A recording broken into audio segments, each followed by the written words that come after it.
Bob, I'm Rusty Montgomery. I met you once before. Yeah, I know you look familiar. Yeah, I sell a lot of health insurance.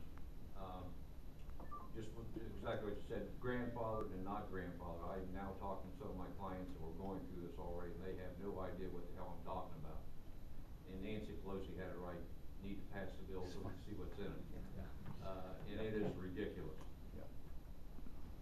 Maybe most of you people don't know this yet. Right now,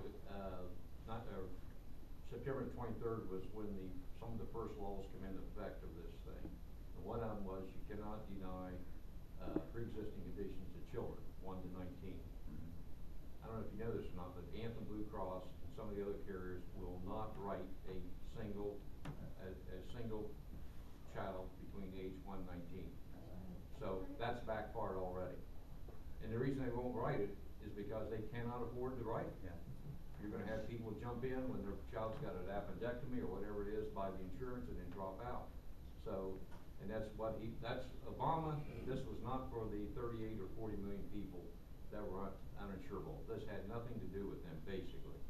It's his idea and his vision to have a single payer system. That's what he's really trying to do. Yeah, their whole system migrates. Oh, and another thing that does, this is unbelievable. I can't believe more senior citizens aren't outraged because they're taking $500 billion out of Medicare into the system. And states ought to be infuriated because the system is structured to migrate more people into the Medicaid system, okay? Jimmy is shaking his head because he knows what I'm talking about. Historically, the states pay 40% of Medicaid. Medicaid is for health insurance for lower income people, okay? And the states pay, it's a partnership between the states and the feds, 40% state, 60% feds, okay? And that's what the Cornhusker kickback was all about. They said in Nebraska, to get Ben Nelson's vote, they said for all new caseloads from this point on, the federal government or the federal taxpayers will pick up 100% of all the new clientele, so instead of 60%. And it's already come out. I know Jimmy's seen this. Here in Ohio, people in the Capitol have figured out that when this thing's fully implemented, we will see our caseloads from Medicaid in Ohio double. Okay, so that's transferring more cost on the state taxpayers, state government, and so there's a lot of things in there. I heard there's a new one. I'm sure it's there. I haven't heard the deals, but after I don't know 2012, 13, or 14, something like that, you sell your house, a 3.5% sales tax or excise tax to help fund it. I mean, there's just stuff coming out every day. 3.8% for people that have over $250,000 of income on your capital gains on the sale of your home. And that is a tax that will expand and grow as time goes along. So you realize, I have to think about this. Let's say you bought your home 30 years ago and now you want to downsize, build a condo or something. My guess is you might have a capital gain is that high, pretty easy. Yeah. Sir, on Monday, Ben Bernanke said he warned that surging annual deficits presented a real and growing threat to the U.S. economy. He said, and I quote, "The only real question is whether these adjustments will take place through a careful and deliberative process or whether the needed fiscal adjustments will be a rapid and painful response to a looming or actual fiscal crisis." And we recorded a $1.47 trillion budget shortfall. Is that the one here, end of September? Is that the number? I haven't heard the number. Okay. 1.47. Well, that's the one that was released on Yahoo, which is which it'll be revised because this is early October. If I had a man in my department saying that, and I was the president, it sounds like he's almost openly rebelling against the current course of things. What do you think that a president should say to a Federal Reserve chairman who makes statements like this? Well, I don't know. It seems like he's losing a lot of his so-called economic team already. I mean, Timothy Geithner's the only one that seems to be sticking around. So my guess is he's going to ask, as Sean Hannity puts it, tax chief Geithner what to do. May I ask go ahead. another question? Mr. Obama has had several programs, and I thank Zach Space for voting against healthcare. I appreciate that. Well, let's clarify that. Yeah. He voted against the final bill, but he voted for the House version and came out as a strong advocate for the public option, which. I think with his representative here, we should be as nice as possible. But at any rate. They may not get along. At any rate, the basis of that health care program was primary care physicians. Now, primary care physicians, as you alluded to, their main problem at the current time is that they are bombarded, everything they do is governed by attorneys. He has provided only states to do programs to test things out. We've seen no results of that, no relief from that. So the very basis of his healthcare program, he has provided nothing as far as primary care physicians are concerned. The basis of his economic program, it seems that Mr. Bernanke disagrees with. The basis of his energy program, which was things like wind vanes, et cetera, has now been put under threat. Well, they've known about this in Congress for a long period of time, but has been put under total threat by China and the rare earth element withdrawal from the market. So on what is the government, if you were in Mr. Obama's position, which of these programs would you say is successful? Well, I think I said earlier, I don't know of one thing they're doing right. Okay, I mean, you know, obviously we had an issue that started here that created this economic downturn, meltdown, okay? And it started in the housing market. And my argument there is it was the federal policy that brought that on because they didn't have oversight. And you know, I know everybody's attacking Bush, but Bush did go to Congress there, and Barney Frank Stott said there wasn't an issue with Fannie Mae and Freddie Mac, and obviously there was an issue. And you know, and I take it back even farther. I go back to the Carter years. He started the CRA, the Community Reinvestment Act, okay, meaning where banks had to do a certain amount of business or loans in a certain area so they don't, you know, redline, whatever you call it. And then, but under the Clinton administration, they came out and said, we think it's good that every American owns their own home, okay? Well, I have some rental properties, and I have figured out that not everybody should own their own home, okay?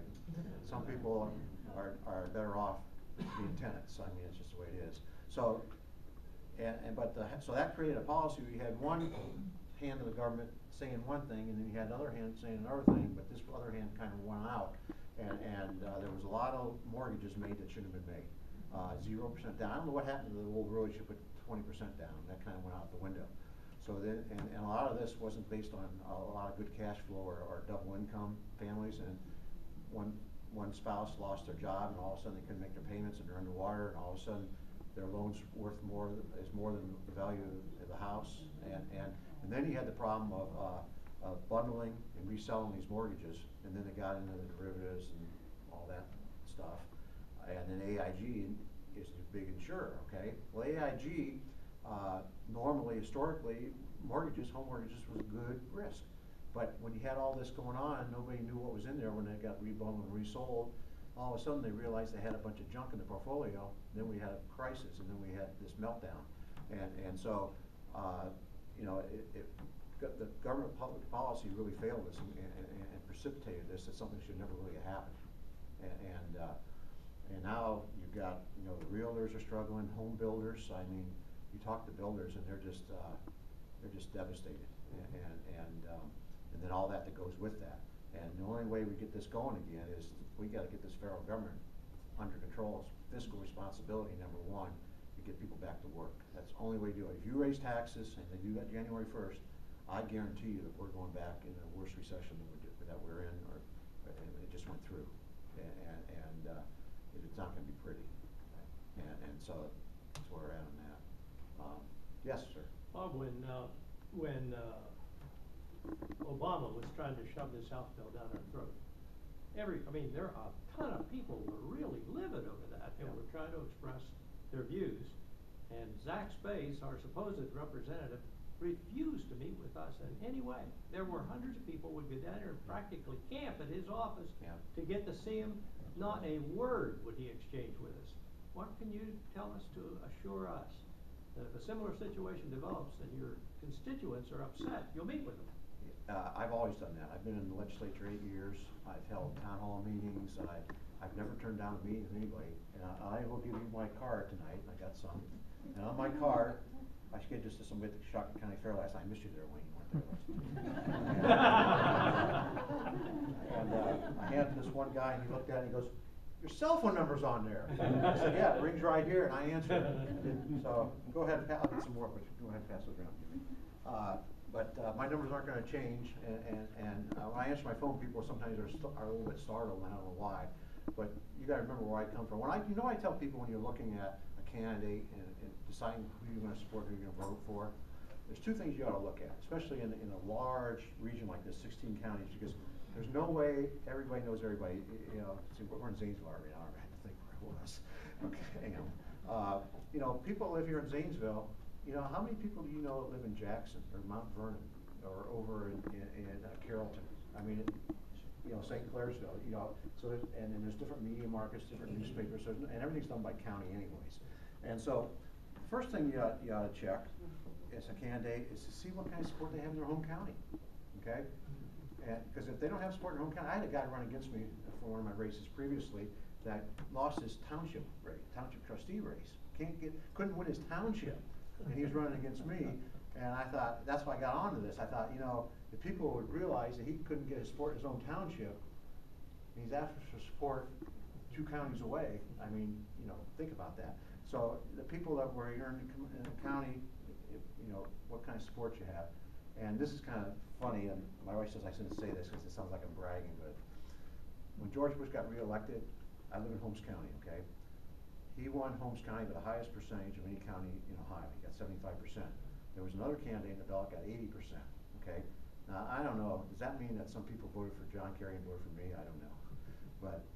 So I've had strong support. The Holmes County Chamber of Commerce was the first entity to endorse me in this race and my Senate race 2 years ago. Then the second thing you need to look at candidates is, you know, what's their core? You know, what have they done? Who they associate with? You know, and all I can tell you there is, you know, I built a farming operation. I've been self-employed, like I said, since 1978. I worked my way up through kind of by accident at first, but became president of the Ohio Farm Bureau. That might be a negative right now, I don't know. And you know, been doing some other things, and you know, been reelected soundly to the State House. And so, you know, and you know, I'm a small businessman, and I'm proud that endorsements this last week, the U.S. Chamber of Commerce endorsed me, NFIB's already endorsed me, Ohio Right to Life and National Right to Life have endorsed me, so I'm very pro-life on those type of issues, but I'm not more, but I really focus on the economic issues, because I really think if you don't have a strong, vibrant economy, we don't have our